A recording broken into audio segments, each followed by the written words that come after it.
Jonathan over at American Off-Road Customs. I want to talk about this beast behind me here that we just finished doing some axle upgrades on. You may have seen some videos we've done about this Jeep in the past, but in case you haven't, just want to do a quick little review of kind of some of the stuff we've done to this. So this is a JKU that has gone through a lot of changes over the years. It has RPM steering suspension on this. They're 3-link front with their double triangulated rear suspension links. We are running Radflo 3.0 coilovers on this. We have Motobilt back half frame kit with their coil buckets and high clearance inner fender liners. We've also got Genright front coil buckets, steering brackets, track bar brackets, stuff like that.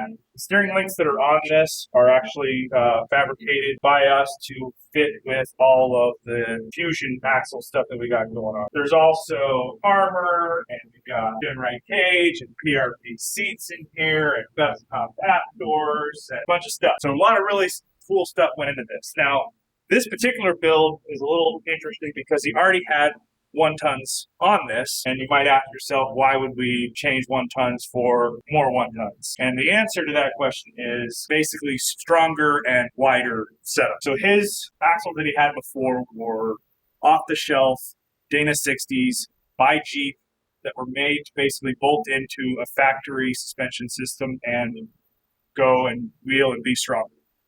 The problem with those is they're not as wide as we typically want to see with big tires and a lot more flex and stuff that you want for off-road applications. The other issue is turning radius. Those axles, because they're designed to work with bolt-in factory setup, they maintain the same turning arc as the factory 44 did. Now these are designed differently and have way more turning radius than those do. They're also significantly wider. I think the factory axles are somewhere around 65 inches wide. These are 72 inches wide.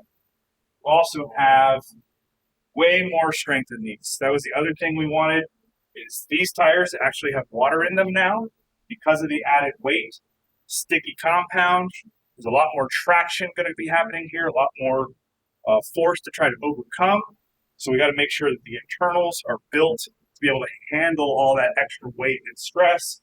So these are 40 spline internals all the way front and back. So these things should be super beefy, not have any issues of shaft breaking or anything like that. We also had to replace the ESC ram that he had in here. This one has roughly 9 3/4 inches of throw from turn to turn compared to the 6-inch ram that he had before. So that gives you some indication of the improvement to the steering of this head.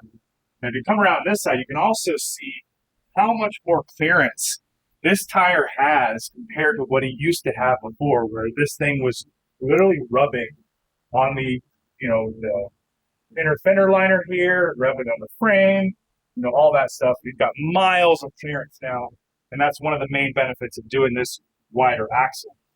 You might hear about people running wheel spacers and big offset wheels to be able to get that clearance, which you can't do. Downside is you're sacrificing your scrub radius to achieve that, so end up with some other things that aren't so good. This is the best way to do it, is to have it built into tubes, so that way the tires can turn more on a pivot instead of kind of walking around the way they would otherwise. So this thing we're all excited to see out on the rocks, so make sure you come check us out at Winter Jam. We will be there. You can see this thing in action for yourself.